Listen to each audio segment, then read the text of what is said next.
नमस्कार दोस्तों, मैं राजकुमार मौर्य। पश्चिम बंगाल विधानसभा चुनाव के लिए वोटिंग स्टार्ट हो चुकी है। पहले चरण के लिए 23 अप्रैल को वोटिंग हो रही है और दूसरे चरण के लिए 26 अप्रैल को वोटिंग हो जाएगी, जिसके नतीजे 4 मई को आएंगे। दोस्तों, पश्चिम बंगाल की 294 विधानसभा सीटों पर जो पश्चिम बंगाल से आंकड़े निकल कर आ रहे हैं, इस वीडियो में आप सभी साथियों को दिखाने जा रहे हैं, क्योंकि पश्चिम बंगाल में बीजेपी ने अपनी पूरी ताकत लगाई है। चुनाव आयोग से जो भी हो सकता है, बीजेपी को पूरी मदद मिल रही है। तो क्या बीजेपी चुनाव जीत रही है कि टीएमसी?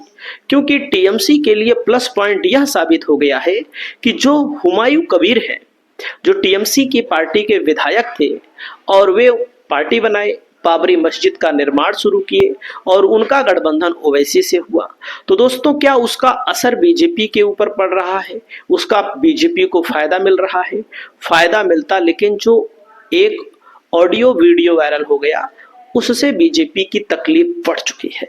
इसीलिए बीजेपी की तरफ से पूरा का पूरा अमली जामा झोंक दिया गया है। चुनाव या आयोग से जो भी मदद हो सकती है बीजेपी की के लिए वह उपलब्ध है।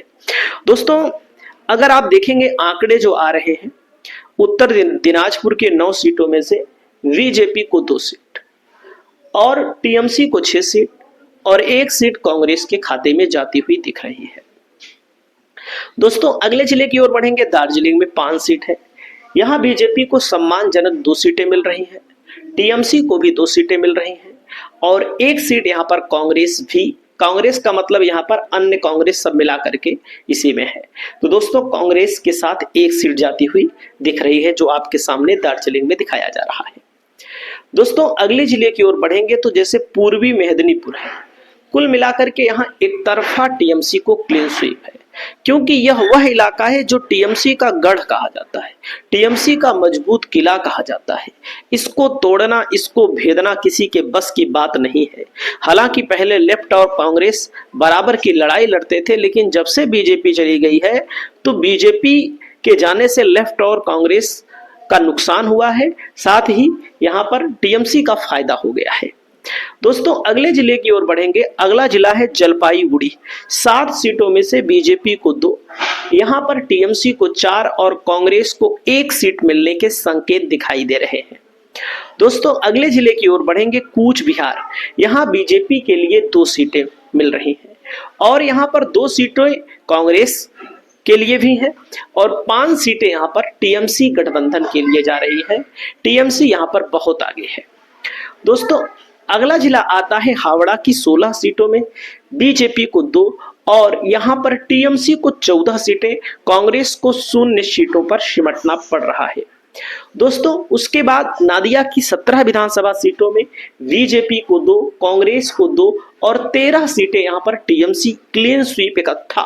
13 सीटें एक जिले से जब कोई पार्टी जीतती है तो इसका मतलब आप साफ जान सकते हैं। जैसे दक्षिण परगना की 31 सीट है, यह वह इलाका है जो टीएमसी का सबसे मजबूत बेल्ट कहा जाता है। यहाँ बीजेपी को 3 और टीएमसी को 25 और 3 सीटें यहाँ पर कांग्रेस के खाते में जाती हुई बताई जा रही है। अगला जिला आता है झारग्राम की 4 सीटों में बीजेपी का खाता ही नहीं खुल रहा है। बीजेपी लड़ाई में ही नहीं है, लड़ाई यहाँ पर टीएमसी और कांग्रेस के बीच बताई जा रही है। दोस्तों, अगले जिले की ओर अगर आप बढ़ते हैं, अगला जिला आता है अलीपुरद्वार। 1 सीट बीजेपी के लिए, 2 सीट कांग्रेस के लिए और 2 सीट यहाँ पर टीएमसी के लिए मिलती हुई दिखाई जा रही है।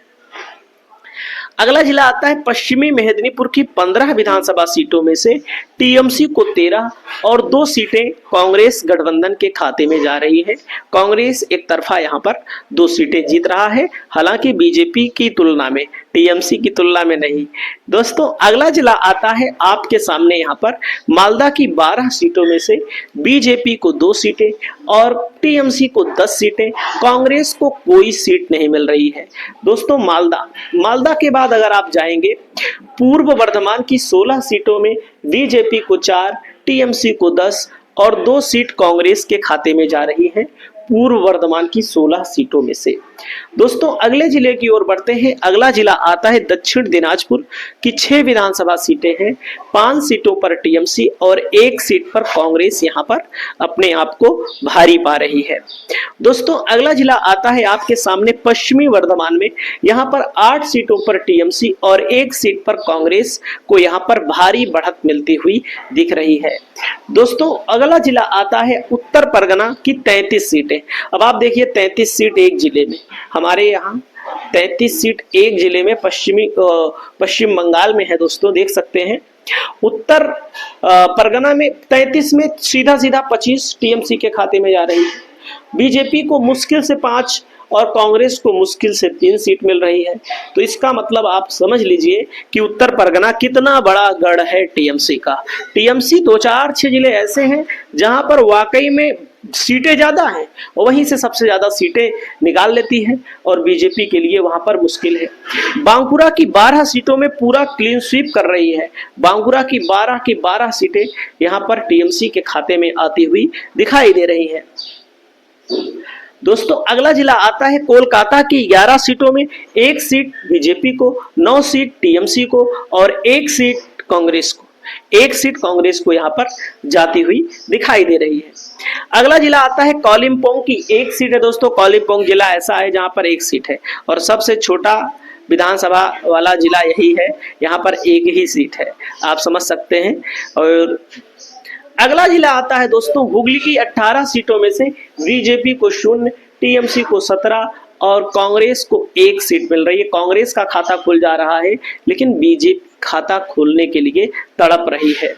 दोस्तों अगला जिला आता है पुरुलिया की 9 सीटों में से टीएमसी को 7, बीजेपी को 0, कांग्रेस को यहाँ पर 2 सीटें मिलती हुई दिखाई दे रही है। वीरभूमि की 11 सीटों में बीजेपी को 2, टीएमसी को 8 और 1 सीट यहां पर कांग्रेस के खाते में भी जा रही है। दोस्तों मुर्शिदाबाद है। मुर्शिदाबाद की 22 सीटों में से बीजेपी को 6, टीएमसी को 11 और कांग्रेस सहित, मतलब कांग्रेस इसी में है, इसी में ओवैसी की पार्टी है, हुमायूं कबीर की पार्टी है, निर्दलीय मिलाकर के सब 5 सीटें। दोस्तों अगला नंबर आता है आपके सामने टोटल पश्चिम बंगाल के टोटल सर्वे में। दोस्तों 225 सीटों पर टीएमसी अकेले बढ़त बना रही है। दोस्तों यहाँ पर जो ध्रुवीकरण, क्योंकि चुनाव में बताया जा रहा है कि वोटिंग का ध्रुवीकरण भी हो रहा है, तो अगर बीजेपी की 60-70 सीटें जो भी आती है तो यहाँ पर सीधा नुकसान किसका होगा? सीधा कांग्रेस का होगा, हुमायूं कबीर का होगा, ओवैसी का होगा। टीएमसी का सिर्फ फायदा ही फायदा है। ध्रुवीकरण से टीएमसी का फायदा है और ध्रुवीकरण ना होने से बीजेपी का घाटा है, क्योंकि बीजेपी घाटे में जा रही है। क्योंकि वहां पर जितना फोर्स लगाई गई है, मोटरसाइकिल का नियम लागू किया गया है, चुनाव आयोग पल पल नियम बदल रहा है, चुनाव आयोग से पूरी मदद बीजेपी को मिल रही है, तो लोगों के दिमाग में बैठ गया है कि दीदी को हराने के लिए दादा ने बड़ी चाल चली है और यह चाल दादा की फेल होने वाली है। और आपके सामने देख सकते हैं अगर इतनी सीटें आती हैं बीजेपी की तो बीजेपी के लिए शर्मनाक प्रदर्शन होगा। लोकसभा के चुनाव में बीजेपी दावा कर रही थी कि हम 30 सीट जीतेंगे, लेकिन लोकसभा में बीजेपी को कितनी मिली दोस्तों? बीजेपी को मात्र कितनी सीटें मिली? 12 सीटें मिली। तो चुनाव है, चुनाव में कुछ भी हो सकता है। आप लोग अपनी राय को बताइएगा। नमस्कार।